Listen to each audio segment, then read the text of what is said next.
Minasan, konnichiwa, Zamurai Engineer desu. In this video, this is the first sub-module topic under chapter 4. The previous video, we just discussed about the principle, the comparison of process costing against the conventional job costing method. We learned the similarities and differences and some concepts and principles. Now we will deal with the following. So let us start with the learning goal. Our learning goal in this video is to record the flow of materials, labor, and overhead through a process costing system. How to do it under this system.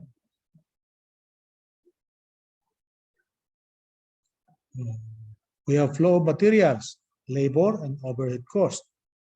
Direct materials, direct labor, and manufacturing overhead will be our ingredients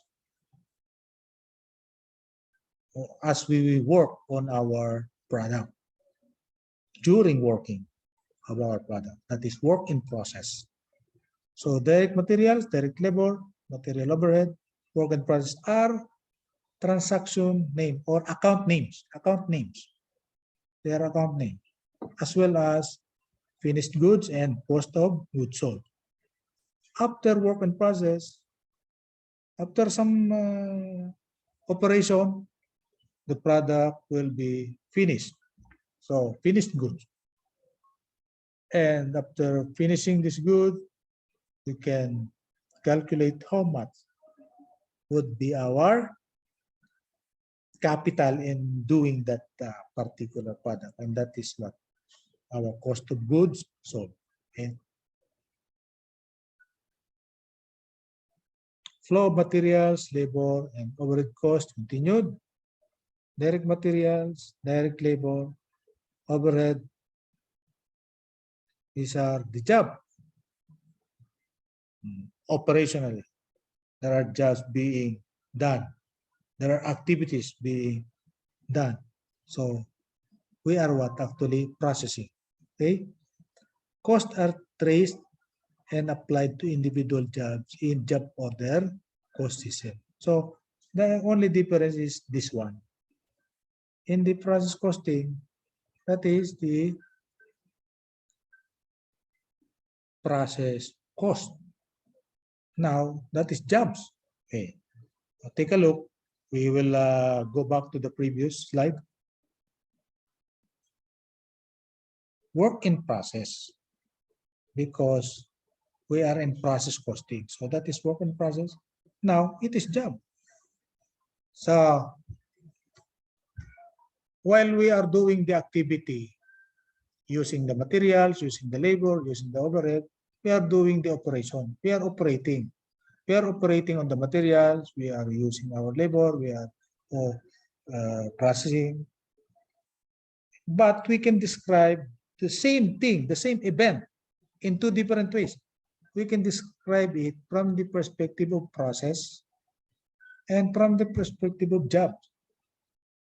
So if you are from the perspective of process, then that is work in process. The product is being worked on. Okay. But from the perspective of jobs, this assigned human resource is using their energy and effort and their skill to do this kind of work, in order for this product to be finished. So that is the different perspective. Okay.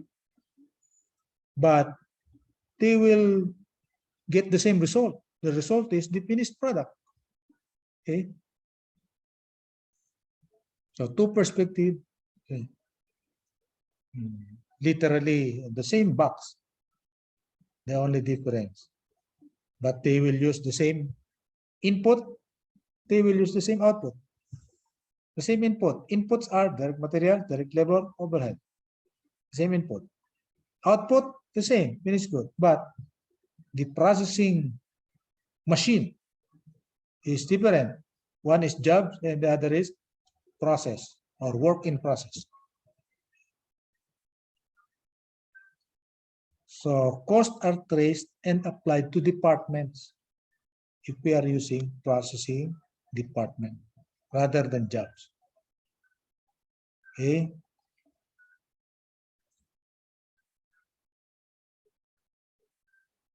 T account.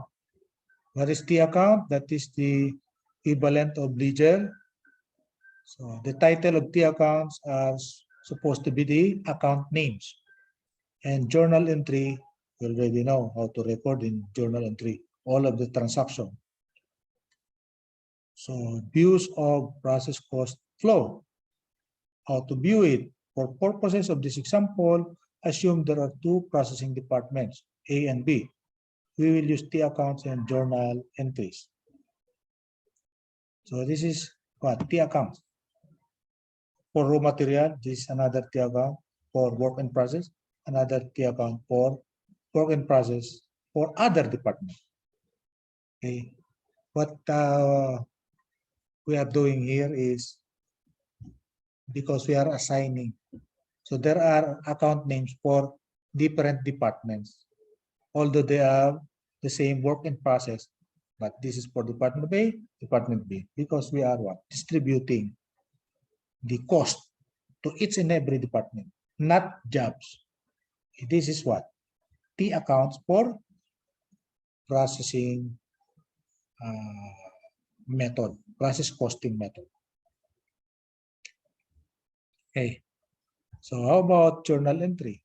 Using the account names, work in process, department A, work in process, department B, raw materials.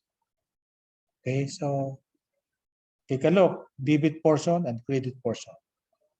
Okay, just recall what we have learned about putting on the debit and credit portion. How about for the labor cost?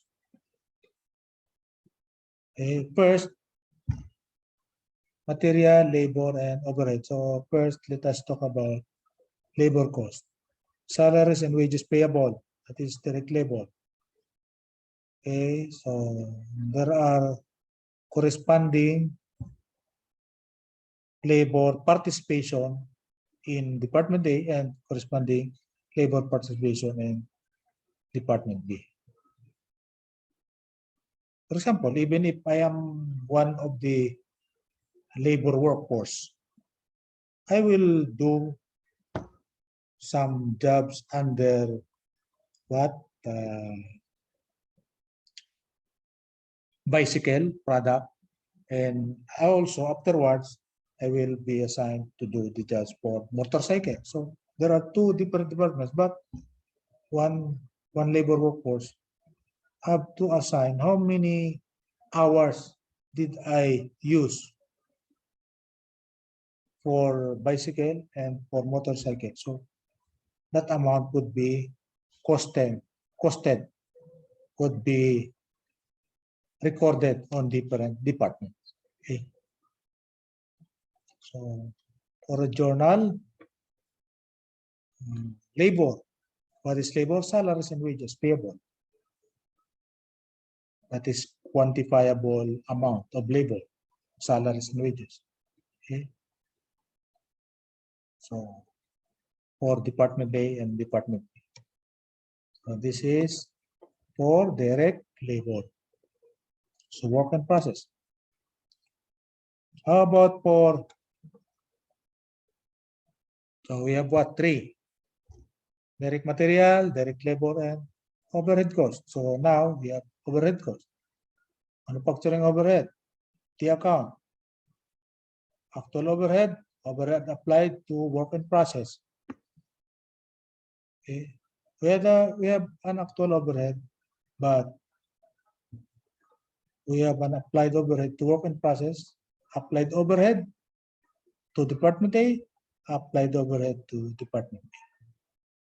Okay. So because now you can see the work in process department A have direct materials, direct labor, and overhead.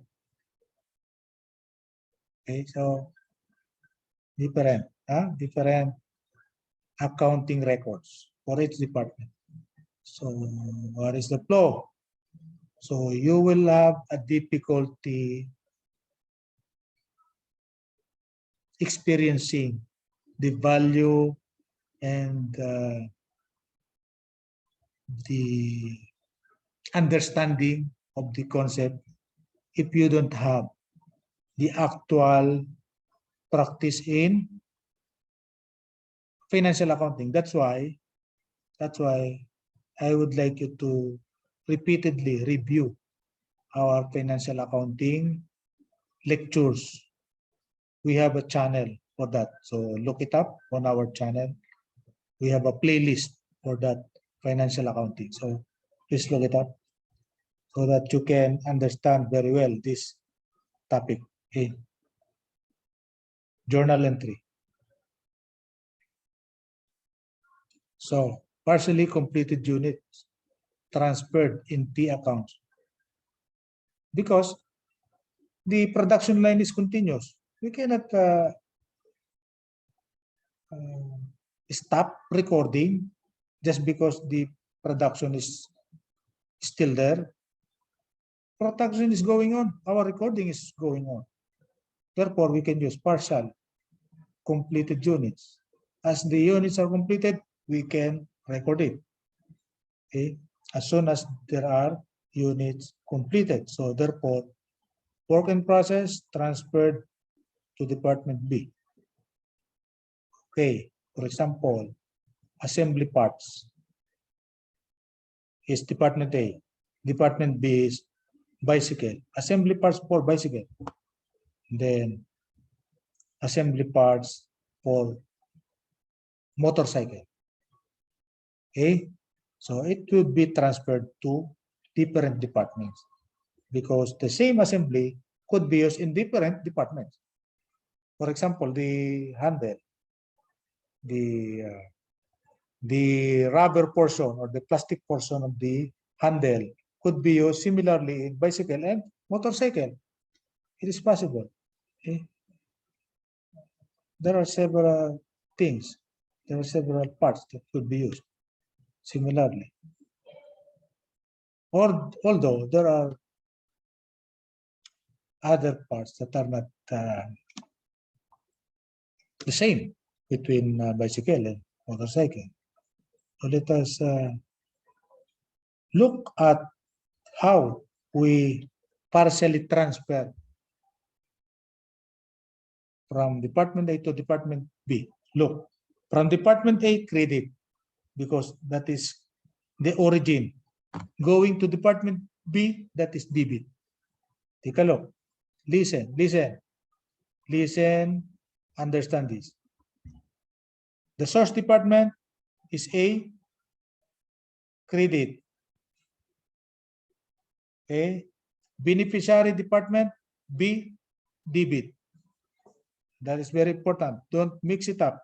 Don't mix it up and don't do it in reverse. That is the exact format that we are going to record this. Transfer of cost of completed units. Okay. So cost of goods manufactured have to be transferred because it is now finished goods. Okay. How to record it in our journal? This is how we should record from work in process going to finished goods. So from work in process, credit, going to finished goods, debit.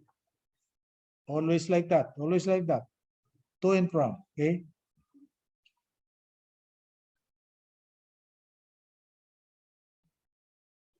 Cost of finished goods sold. Okay. Cost of goods manufactured, now going to cost of goods sold.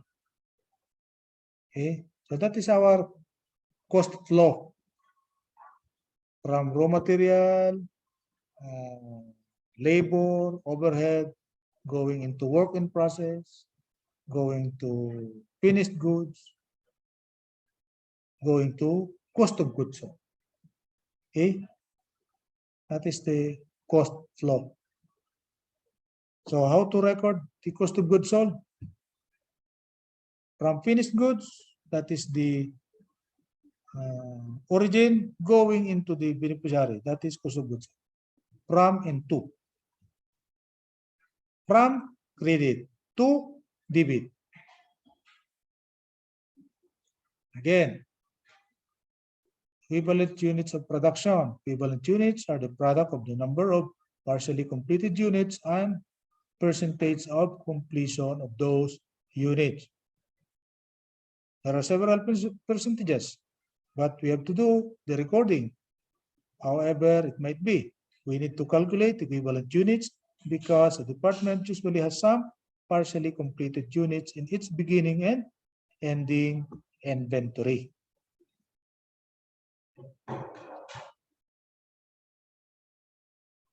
Let us look at the basic. For example, we have two half completed products equivalent to one completed product. If there are one half completed cup, another one half completed cup, that is one full finished product. So 10,000 units, 70% complete, are equivalent to 77,000 complete units. Okay? Because we are looking at the process, not the actual job and product. We are looking at the process. Of course, you cannot sell a one-half cup in the market. You cannot sell it. Who will buy a one-half cup? Who will buy another one-half cup? And say that two one-half cup is equivalent to one cup. Who will buy that? Nobody, because that is what? Product and job. Completed job. We are not looking at the completed job or complete product, but we are looking at the process. One process plus one process, that is equal to one full process. That's why do not expect 7,000 finished product. If we say 70% out of 10,000 units are complete, do not expect 7,000 finished products. Okay, do not expect. There might be zero finished product, but still we have 70% completion rate. Because the 10,000, there are 10,000 units with 70% of which are completed. Okay, 70% of each of the 10,000 units are completed. But we cannot sell any of those because there is no single product that is completed for the market. Okay, so it is different.